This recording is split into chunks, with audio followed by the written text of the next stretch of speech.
Good morning ಎಲ್ರಿಗೂ. ಏನು ಬೆಳಗಿನ ಶುಭೋದಯ. ಏನಿದು ಯಾರಿಗೆ ಗೊತ್ತುಂಟು ಅವರು ಬೇಗ ಬೇಗ ಕಮೆಂಟ್ ಮಾಡಿ ಆಯ್ತಾ. ಯಾರು ಫಸ್ಟ್ ಕಮೆಂಟ್ ಮಾಡ್ತಾರೆ ನೋಡೋಣ ಏನಿದು ಅಂತ. ಸೊ ಇವತ್ತು ನಾನು ಈ ಗೆಡ್ಡೆಯಿಂದ ಒಂದು ಅದ್ಭುತವಾದ ರೆಸಿಪಿ ಮಾಡ್ತೇನೆ. ಓಕೆ, ಎಲ್ಲರೂ ನೋಡ್ಕೊಳ್ಬೇಕು ಆಯ್ತಾ. ಓಕೆ, ಇದರ ಹೆಸರೆಂತ ಅಂತ ಕಮೆಂಟ್ ಮಾಡಿ. ದಕ್ಷಿಣ ಕನ್ನಡ ಆಚೆ ಜಿಲ್ಲೆಯವರಿಗೆಲ್ಲ ಸಾಮಾನ್ಯವಾಗಿ ಗೊತ್ತಿರುತ್ತೆ. ಯಾಕಂತ ಹೇಳಿದ್ರೆ ನಾನು ಸಹ ಚಿಕ್ಕ ಇರುವಾಗ ಇದನ್ನು ತುಂಬಾ ಸಲ ತಿಂದಿದ್ದೇನೆ. ಅಂದ್ರೆ ನಮ್ಮ ಅಮ್ಮನವರೆಲ್ಲ ಮಾಡಿಕೊಡ್ತಿದ್ರು ಇದರಿಂದ ರೆಸಿಪೀಸ್, ಅದಕ್ಕೋಸ್ಕರ. ಓಕೆ ಫ್ರೆಂಡ್ಸ್, ಇದಕ್ಕೆ ಸಿಹಿಗೆಣಸು ಅಂತ ಹೇಳ್ತಾರೆ, ಸ್ವೀಟ್ ಪೊಟ್ಯಾಟೊ. ಇದು ಒಂದು ಜಾತಿಯ ಗೆಡ್ಡೆ. ಇದು ಅಂದರೆ ಗೆಡ್ಡೆ ಜಾತಿಯ ತರಕಾರಿಗಳಲ್ಲಿ ತುಂಬ ಪ್ರಮುಖವಾದದ್ದು. ದಕ್ಷಿಣ ಅಮೆರಿಕ ಮೂಲದಿಂದ ಬಂದು ಪ್ರಪಂಚದಾದ್ಯಂತ ಬಳಕೆಯಲ್ಲಿದೆ ಇದು. ಇದರ ಹೂ ಬಹಳ ಅಂದವಾಗಿರುವುದರಿಂದ ಅಲಂಕಾರಿಕ ಸಸ್ಯವಾಗಿ ಕೂಡ ಉಪಯೋಗಿಸ್ತಾರೆ. ಇದು ನಮಗೆ ರೋಗ ನಿರೋಧಕ ಶಕ್ತಿ ಇದರಲ್ಲಿ ಸಮೃದ್ಧವಾಗಿರುತ್ತದೆ ಮತ್ತು ಇದು ಜೀವಕೋಶಗಳನ್ನು ಆಕ್ಸಿಡೇಟಿವ್ ಹಾನಿಯಿಂದ ರಕ್ಷಿಸುತ್ತದೆ. ಇದು ದೇಹದಲ್ಲಿನ ಉರಿಯೂತವನ್ನು ಕಡಿಮೆ ಮಾಡುತ್ತದೆ ಮತ್ತು ಇದರ ಸೇವನೆಯಿಂದ ಮಧುಮೇಹ ಎಲ್ಲ ಕಡಿಮೆ ಆಗ್ತದೆ ಅಂತ ಹೇಳ್ತಾರೆ. ಮತ್ತು ಅಲ್ಪಾವಧಿಯಲ್ಲಿ, ಕಡಿಮೆ ಅವಧಿಯಲ್ಲಿ ತೂಕ ಸಹ ಇಳಿಕೆ ಮಾಡ್ಬೋದು. ಮತ್ತು ಮಧುಮೇಹ ಇರುವವರು ವಾರದಲ್ಲಿ 1-2 ಸಲ ತಿನ್ಬಹುದು. ಮತ್ತು ಗರ್ಭಿಣಿಯರಿಗೆಲ್ಲ ಇದೆಲ್ಲ ತುಂಬ ಒಳ್ಳೆಯದು ಅಂತ ಹೇಳ್ತಾರೆ. ಸೊ ಬೆಳವಣಿಗೆಗೆಲ್ಲ, ಮಗುವಿನ ಬೆಳವಣಿಗೆಗೆಲ್ಲ ಒಳ್ಳೆಯ ರೋಗ ನಿರೋಧಕ ಶಕ್ತಿ ಎಲ್ಲ ಹೆಚ್ಚಾಗ್ತದೆ, ಆ ರೀತಿಯಾಗಿ ಹೇಳ್ತಾರೆ. ನೋಡಿ ಎಷ್ಟೊಂದು ಅದ್ಭುತವಾಗಿ, ನೋಡಿ ಚೆನ್ನಾಗಿದೆ. ಫ್ರೆಂಡ್ಸ್, ನಿಮ್ಮ ಮನೆಗೆ ಏನಾದರೂ ಸಿಹಿಗೆಣಸನ್ನು ತಂದರೆ ನಾನು ಮಾಡುವ ರೆಸಿಪಿಯನ್ನು ನೋಡಿ ಇದೇ ರೀತಿಯಾಗಿ ಒಂದ್ಸಲ ಮಾಡಿ. ಎಷ್ಟು ಚೆನ್ನಾಗಿರುತ್ತೆ ಅಂತ ಹೇಳಿದರೆ ಹೇಳಲಿಕ್ಕೆ ಅಸಾಧ್ಯವಾಗೋದು. ತುಂಬಾ ರುಚಿಯಾಗಿರುತ್ತೆ. ಚಿಕ್ಕ ಮಕ್ಕಳೆಲ್ಲ ತುಂಬ ಇಷ್ಟಪಟ್ಟು ತಿಂತಾರೆ. ಬನ್ನಿ ಹೇಗೆ ಮಾಡೋದು ಅಂತ ನೋಡೋಣ. ಇಲ್ಲಿ ನಾನು 2 ಸಿಹಿಗೆಣಸನ್ನು ತೊಗೊಂಡಿದ್ದೆ. ಬರೀ 2 ಸಿಹಿಗೆಣಸು ತೊಗೊಂಡು ಇಡೀ ಮನೆ ಮಂದಿ ಎಲ್ಲ ತಿನ್ನುವಷ್ಟು ಒಳ್ಳೆ ರೀತಿಯಲ್ಲಿ ರೆಸಿಪಿ ಮಾಡ್ಬೋದು.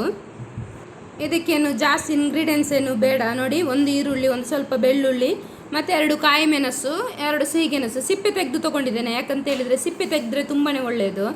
ಅದು ನಿಜವಾಗಿ ಸಿಪ್ಪೆ ಇದ್ದು ತಿಂದರೆ ಒಳ್ಳೆಯದು, ಬಟ್ ಇದರಲ್ಲಿ ತುಂಬ ಮಣ್ಣಿದೆಯಲ್ಲ, ಅದಕ್ಕೋಸ್ಕರ ಮಕ್ಕಳೆಲ್ಲ ಇರೋದ್ರಿಂದ ನಾನು ಸಿಪ್ಪೆಯನ್ನು ತೆಗೆದು ಬಳಸ್ತಾ ಇದ್ದೇನೆ. ಕೆಲವರು ಹೇಳ್ತಾರೆ ಸಿಪ್ಪೆ ಎಲ್ಲ ತಿಂದರೆ ಒಳ್ಳೆಯದು ಅಂತ ಆರೋಗ್ಯಕ್ಕೆ. ತುಂಬ ಚೆನ್ನಾಗಿ ತೊಳೆದುಕೊಳ್ಬೇಕು. ಇದು ನಾನು ಸಿಪ್ಪೆ ತೆಗೆಯುವ ಮೊದಲು ಸಹ ನೀವು ಚೆನ್ನಾಗಿ ತೊಳೆದುಕೊಳ್ಬೇಕು. ಯಾಕಂತ ಹೇಳಿದ್ರೆ ಅಲ್ಲಿ ತುಂಬ ಮಣ್ಣಿರುತ್ತೆ. ಯಾಕಂತ ಹೇಳಿದ್ರೆ ಇದು ಮಣ್ಣಿನ ಅಡಿಯಲ್ಲಿ ಆಗೋದು, ಗೊತ್ತಾಯ್ತಾ. ಇದು ಒಂಥರ ಒಂದು ಟೈಪ್ ಬೀಳು ಅಂದರೆ ಎಂತ ಹೇಳ್ತಾ, ಬಳ್ಳಿ ಟೈಪ್ ಇಡೀ ನೆಲಕ್ಕೆಲ್ಲ ಹರಡಿಕೊಂಡು ಹೋಗುತ್ತೆ, ಆ ರೀತಿಯಾಗಿ. ಇದು ಬೆಳಿಲಿಕ್ಕೆ 6 ತಿಂಗಳು ಬೇಕು. ನಾನು ನೆಟ್ಟಿದ್ದೆ ಮನೆಯಲ್ಲಿ, ಬಟ್ ಅದು ಆಗಲಿಲ್ಲ. ಯಾಕಂತ ಹೇಳಿದರೆ ಅದು ಒಳ್ಳೆ ಮಣ್ಣಿನಲ್ಲಿ ಇಳಿಲಿಕ್ಕೆ ಜಾಗ ಇರಬೇಕು. ಮಣ್ಣು ಒಂಥರ ಸ್ವಲ್ಪ ಎತ್ತರ ಮಾಡಿರಬೇಕು ಮಣ್ಣು. ಆ ರೀತಿ ಇಳಿಲಿಕ್ಕೆ ಜಾಗ ಇದ್ದು ಆ ರೀತಿ ಮಾಡಿದರೆ ಮಾತ್ರ ಇದು ಚೆನ್ನಾಗಿ ಬೆಳೀತದೆ. ದಕ್ಷಿಣ ಕನ್ನಡ ಜಿಲ್ಲೆಯಲ್ಲೆಲ್ಲ ಸಾಮಾನ್ಯವಾಗಿ ಎಲ್ಲರೂ ಸಹ ಬೆಳೆಸ್ತಾರೆ. ನಾನು ಸಿಪ್ಪೆ ತೆಗಿಲಿಕ್ಕೆ ಈ ರೀತಿಯ ಒಂದು ಇದು ಬಳಸ್ತೇನೆ. ನೋಡಿ, ಒಂದು ಚಾಕ್ ಟೈಪು, ಒಳ್ಳೆ ಸುಲಭ ಆಗ್ತದೆ ಇದರಿಂದ. ಇಲ್ಲಿ ನಾನು ನೋಡಿ ಸ್ವಲ್ಪ ಈರುಳ್ಳಿಯನ್ನು ಕಟ್ ಮಾಡಿ, ಇದು ನಾನು ಸಿಪ್ಪೆ ಸಮೇತ ಕಟ್ ಮಾಡಿದೆ. ಬೆಳ್ಳುಳ್ಳಿಯನ್ನು ತೊಳೆದು ಮತ್ತು ಸಿಪ್ಪೆ ಸಮೇತ ಕಟ್ ಮಾಡಿ ಹಾಕಿದರೆ ಒಳ್ಳೆಯದು. ಯಾಕಂತ ಹೇಳಿದ್ರೆ ಗ್ಯಾಸ್ಟ್ರಿಕ್ ಸಮಸ್ಯೆ ಎಲ್ಲ ಬರೋದಿಲ್ಲ ಅಂತ ಹೇಳ್ತಾರೆ ಬೆಳ್ಳುಳ್ಳಿ ಎಲ್ಲ ಜಾಸ್ತಿ ಅಂದರೆ. ಮತ್ತು ಕಾಯಿ ಮೆಣಸು ನೋಡಿ 2 ತೊಗೊಂಡಿದ್ದೇನೆ. ಈ ಕಾಯಿ ಮೆಣಸನ್ನು ತೊಗೊಂಡ್ರೆ ನಾನು ಸ್ಟ್ರೇಟಾಗಿ ಕಟ್ ಮಾಡಿ ಹಾಕ್ತೇನೆ. ಇದನ್ನು ಚಿಕ್ಕ ಕಟ್ ಮಾಡಿ ಹಾಕೋದಿಲ್ಲ. ಯಾಕಂದರೆ ಮನೆಯಲ್ಲಿ ಚಿಕ್ಕ ಮಕ್ಕಳಿರುವಾಗ ನೀವು ಇದೇ ರೀತಿ ಕಟ್ ಮಾಡಿ ಹಾಕಿ. ಯಾಕಂತ ಹೇಳಿದರೆ ಸೊ ಮಕ್ಕಳಿಗೆ ಒಂದು ವೇಳೆ ತಿಂಡಿಯಲ್ಲಿ ಸಿಕ್ಕಿದ್ರೆ ಸೊ ಅದನ್ನು ತೆಗೆದು ಬಿಸಾಡಲಿಕ್ಕೆಲ್ಲ ಸುಲಭ ಆಗುತ್ತೆ. ಮಿಕ್ಸ್ ಮಾಡಿದರೆ ಮಕ್ಕಳಿಗೆ ಸಹ ತುಂಬ ಖಾರ ಆಗ್ತದಲ್ಲ, ಅದಕ್ಕೋಸ್ಕರ ಒಂದೇ ಒಂದು ಈರುಳ್ಳಿ ತೊಗೊಂಡಿದ್ದೇನೆ. ನೋಡಿ, ಈರುಳ್ಳಿಯನ್ನು ಸಣ್ಣದಾಗಿ ಫ್ರೆಂಡ್ಸ್, ಈರುಳ್ಳಿಯನ್ನು ಈ ರೀತಿಯಾಗಿ ಸಣ್ಣದಾಗಿ ಕಟ್ ಮಾಡಿ. ಯಾಕೆ ದೊಡ್ಡ ಕಟ್ ಮಾಡೋದಲ್ಲ, ಸಣ್ಣದು ಸ್ಲೈಸ್ ಕಟ್ ಮಾಡಿ. ಮತ್ತೆ ಈ ಥರ ಪೀಸ್ ನಾನು ಹೇಗೆ ಕಟ್ ಮಾಡಿದ್ದೇನೆ ಅದೇ ರೀತಿ ಮಾಡಿ. ನೋಡಿ ಚೆನ್ನಾಗಿರುತ್ತೆ. ಇದರದ್ದು ಫ್ಲೇವರ್ ಎಲ್ಲ ಒಳ್ಳೆ ರೀತಿಯಲ್ಲಿ ಬಿಡ್ತದೆ. ಅದಕ್ಕೋಸ್ಕರ ಚಿಕ್ಕ ಕಟ್ ಮಾಡಿದರೆ ತುಂಬಾ ಒಳ್ಳೆಯದು. ನೋಡಿ, ಗೆಣಸಿನಲ್ಲಿ ಇದು ಎಂತ ಹೇಳ್ತಾರೆ, ಇದಕ್ಕೆ ಚೇರಂಟೆ ತಾಗಿದು ಅಂತ ಹೇಳ್ತಾರೆ. ಒಂದು ಹುಳ ಇರುತ್ತಲ್ಲ, ಅದು ಈ ಥರ ತಿಂದರೆ ಈ ಥರ ಕಪ್ಪು ಈ ರೀತಿ ಆಗುತ್ತೆ. ಅದು ಒಂಥರ ಕಹಿ ಇರುತ್ತೆ. ಚೇರಂಟೆ ಅಂತ ಹೇಳ್ತಾರೆ ತುಳುವಿನಲ್ಲಿ. ಕನ್ನಡದಲ್ಲಿ ಎಂತ ಹೇಳ್ತಾರೆ ಅಂದರೆ ನನಗೆ ಹೆಸರು ಬರೋದಿಲ್ಲ, ಅದರದ್ದು ಅಷ್ಟು ನೆನಪಿಗೆ ಬರಲಿಲ್ಲ ಅಷ್ಟು. ಸೊ ಈ ರೀತಿಯಾಗಿ ಗೆಣಸುಂಟಲ್ಲ, ಗೆಣಸನ್ನು ಸಿಪ್ಪೆ ತೆಗೆದಾದ್ಮೇಲೆ ತೊಳೆದು ನೋಡಿ ಈ ರೀತಿಯಾಗಿ ಕಟ್ ಮಾಡಬೇಕು. ಮತ್ತೆ ತೊಳಿಬೇಕು. ಅದರಲ್ಲಿ ಬಿಳಿ ಅಂಶ ಬರುತ್ತಲ್ಲ, ಸೊ ಅದೆಲ್ಲ ಸ್ವಲ್ಪ ತೆಗೆದ್ರೆ ಒಳ್ಳೆಯದು. ತೊಳೆದ್ರೆ ಚಿಕ್ಕ ಕಟ್ ಮಾಡಬೇಕು. ನೋಡಿ, ನಾನು ಕಟ್ ಮಾಡ್ತಿದ್ದೇನೆ ಅದೇ ರೀತಿ ಚಿಕ್ಕ ಕಟ್ ಮಾಡಬೇಕು. ಯಾಕಂದರೆ ಇದು ಸುಲಭದಲ್ಲಿ ಬೇಯುತ್ತೆ, ಗೊತ್ತಾಯ್ತಾ. ನಾನು ಮಾಡುವ ರೆಸಿಪಿಗೆ ಈ ರೀತಿ ಚಿಕ್ಕ ಕಟ್ ಮಾಡಿ. ಮತ್ತು ಇದರಿಂದ ಸಾಂಬಾರೆಲ್ಲ ಮಾಡ್ತಾರೆ, ಕರಿ ಸಾರೆಲ್ಲ ಮಾಡ್ತಾರೆ. ಅದಕ್ಕೆ ಸ್ವಲ್ಪ ದೊಡ್ಡ ಪೀಸ್ ಕಟ್ ಮಾಡಬೇಕು. ಇದು ಬೇಗ ಬೇಯುವುದು, ಅದಕ್ಕೋಸ್ಕರ ನಾನು ಬೆಳಿಗ್ಗೆ ತಿಂಡಿಗೆ ಮಾಡೋದ್ರಿಂದ, ಬ್ರೇಕ್ಫಾಸ್ಟ್ ಮಾಡೋದ್ರಿಂದ ಈ ಥರ ಚಿಕ್ಕದಾಗಿ ಕಟ್ ಮಾಡ್ತಾ ಇದ್ದೇನೆ. ಮೊದಲಿಗೆ ಒಂದು ಕಡಾಯಿ ಅಥವಾ ಪಾತ್ರೆ, ಬನಲೆ ಏನಾದರೂ ಒಂದು ತಗೊಂಡು ಅದಕ್ಕೆ ಸ್ವಲ್ಪ ಎಣ್ಣೆಯನ್ನು ಹಾಕಬೇಕು. ಎಣ್ಣೆ ಹಾಕಿದ ನಂತರ, ಎಣ್ಣೆ ಬಿಸಿ ಆದ ನಂತರ ಸ್ವಲ್ಪ 1 ಚಮಚದಷ್ಟು ಸಾಸಿವೆಯನ್ನು ಸೇರಿಸಬೇಕು. ಮತ್ತು ನಾವೇನು ಕಟ್ ಮಾಡಿ ಇಟ್ಕೊಂಡಿದ್ದೇವೆ 7 ರಿಂದ 8 ಬೆಳ್ಳುಳ್ಳಿಯನ್ನು ಸೇರಿಸಬೇಕು. ಮತ್ತು ಕಟ್ ಮಾಡಿ ಇಟ್ಕೊಂಡಿರುವಂಥ ಈರುಳ್ಳಿಯನ್ನು ಸೇರಿಸಿ ನೆಕ್ಸ್ಟ್ ಒಂದು ಒಳ್ಳೆಯ ಮಿಕ್ಸ್ ಕೊಡಬೇಕು. ಕಟ್ ಮಾಡಿರುವಂಥ ಕಾಯಿ ಮೆಣಸನ್ನು ಸೇರಿಸಬೇಕು. ನೆಕ್ಸ್ಟ್ ಇದನ್ನು ಒಳ್ಳೆ ಮಿಕ್ಸ್ ಮಾಡಬೇಕು. ಇದೆಲ್ಲ ಇದರ ಫ್ಲೇವರ್ ಎಲ್ಲ ಬಿಡೋ ತನಕ ಒಂದು ಒಳ್ಳೆ ರೀತಿಯಲ್ಲಿ ಮಿಕ್ಸ್ ಕೊಡಬೇಕು. ರುಚಿಗೆ ತಕ್ಕಷ್ಟು ಉಪ್ಪನ್ನು ಸೇರಿಸಬೇಕು. ಇಲ್ಲಿ ಒಂದು ನಾನು ಅರ್ಧ ಸ್ಪೂನಿನಷ್ಟು ಉಪ್ಪನ್ನು ಸೇರಿಸಿದ್ದೇನೆ. ಉಪ್ಪು ಸೇರಿಸಿ ಒಂದು ಸಲ ಮಿಕ್ಸ್ ಕೊಡಬೇಕು ಒಳ್ಳೆ ರೀತಿಯಲ್ಲಿ. ಉಪ್ಪು ಎಲ್ಲದಕ್ಕೂ ಮಿಕ್ಸ್ ಆಗಬೇಕಲ್ಲ, ಅದಕ್ಕೋಸ್ಕರ. ನೆಕ್ಸ್ಟ್ ಅರಶಿನವನ್ನು ಸೇರಿಸಬೇಕು. ಇದು ಒಂದು 1/4 ಸ್ಪೂನಷ್ಟು ಹಾಕಿದ್ದೇನೆ. ರೋಗ ನಿರೋಧಕ ಶಕ್ತಿಯನ್ನು ಜಾಸ್ತಿ ಮಾಡುತ್ತದೆ ಅರಶಿನ. ಮತ್ತು ಒಂದು ಒಳ್ಳೆ ರೀತಿಯಲ್ಲಿ ಮಿಕ್ಸ್ ಕೊಡಬೇಕು.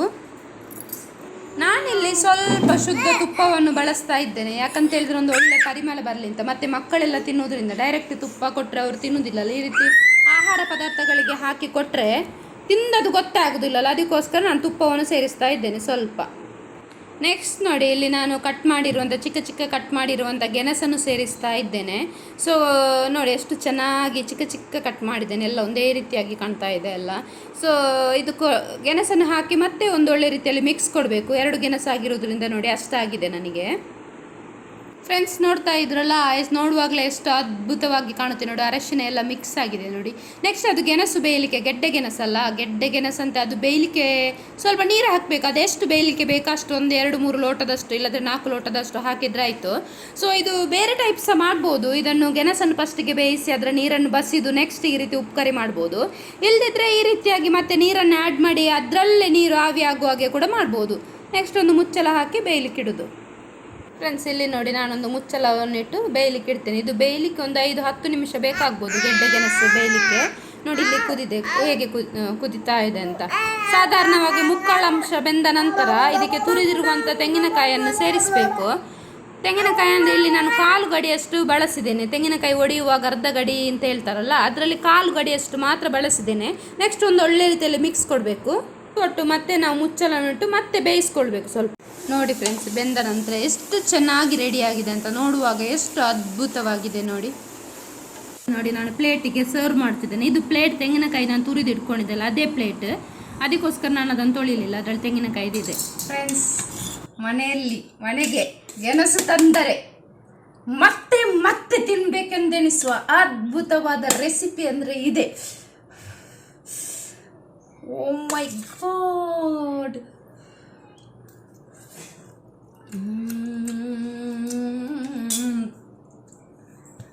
ಮನಸ್ಸಿಗೆ ಸಮಾಧಾನ ಆಯಿತು. ಈ ಮಲ್ಲಿಕನ ಜನ್ಮ ಇರುವುದಕ್ಕೆ ಸಾರ್ಥಕ ಆಯಿತು. ಎಂತ ಅದ್ಭುತ,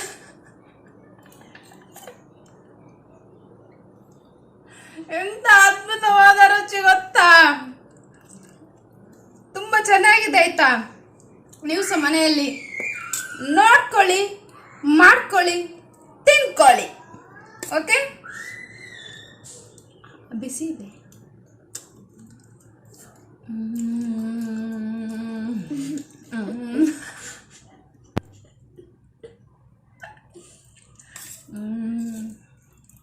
ಮತ್ತೆ ನಿಮಗೆ ವಿಡಿಯೋ ಇಷ್ಟ ಆದರೆ ದಯಮಾಡಿ ನನ್ನ ಯೂಟ್ಯೂಬ್ ಚಾನಲನ್ನು ಸಬ್ಸ್ಕ್ರೈಬ್ ಮಾಡಿ ಆಯ್ತಾ.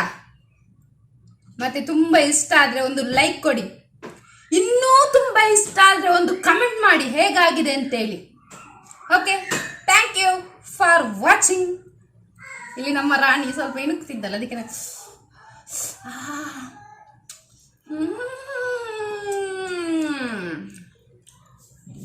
Super duper.